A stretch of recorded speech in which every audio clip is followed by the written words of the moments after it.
Cashewification is the phenomenon where every creamy, comforting dairy product you once loved has been hijacked, blended, and rebranded by a handful of overachieving nuts. Welcome to the era of cashew cheese, cashew yogurt, cashew sour cream, cashew bechamel, and coming soon to a co-op near you, cashew hollandaise.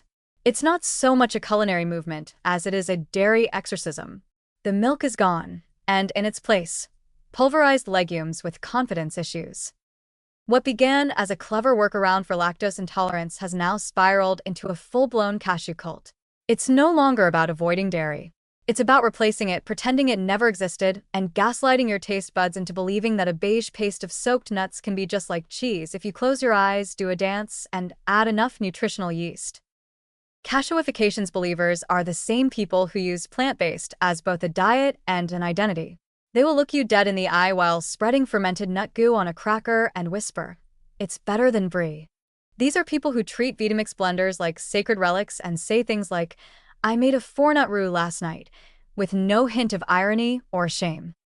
But let's address the elephant in the vegan kitchen. Cashew cheese does not taste like cheese. It tastes like creamy ambition and unfulfilled promise. Sure, it has a tang. Yes, it spreads. But if you've ever tried melting it on a pizza, you've likely ended up with a bubbling swamp of beige regret that tastes faintly of sadness and garlic powder. And yet, we keep pretending. We slap it on sandwiches, swirl it into sauces, and convince ourselves it's exactly like Alfredo. Spoiler, it's not. It's like Alfredo's distant cousin who went to art school and doesn't believe in texture. Then there's cashew yogurt, a substance that looks like yogurt, smells like yogurt, and has the consistency of wall caulk. It's $8 for a cup, comes in a jar that weighs more than a toddler, and promises probiotic glory while delivering a tang that says, "We tried our best, okay?" It's the kind of product that requires emotional support granola. Cashew bechamel is where things start to unravel completely.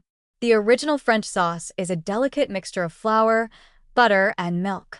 Cashew bechamel, by contrast, is what happens when you soak nuts overnight, blend them with lemon juice, and pray.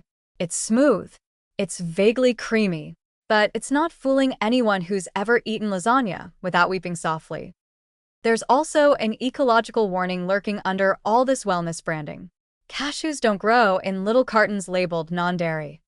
They require intensive labor, gallons of water, and a supply chain held together by very questionable ethics.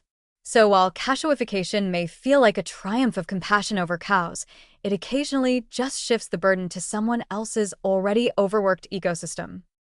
Still, the trend marches on. Cashew lattes, cashew ricotta, cashew-based ice cream that tastes like frozen hummus with ambition. We are living in the age of nut-based illusion, where creamy doesn't mean dairy and cheese doesn't mean cheese.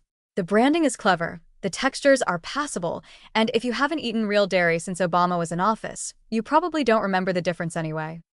Warning: cashewification may result in unrealistic cheese expectations, economic dependence on $15 nut spreads, and digestive confusion when you realize you've consumed 300 nuts before noon.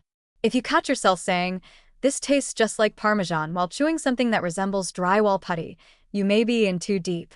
Please seek immediate contact with a real block of cheddar, preferably aged, and preferably unapologetically dairy.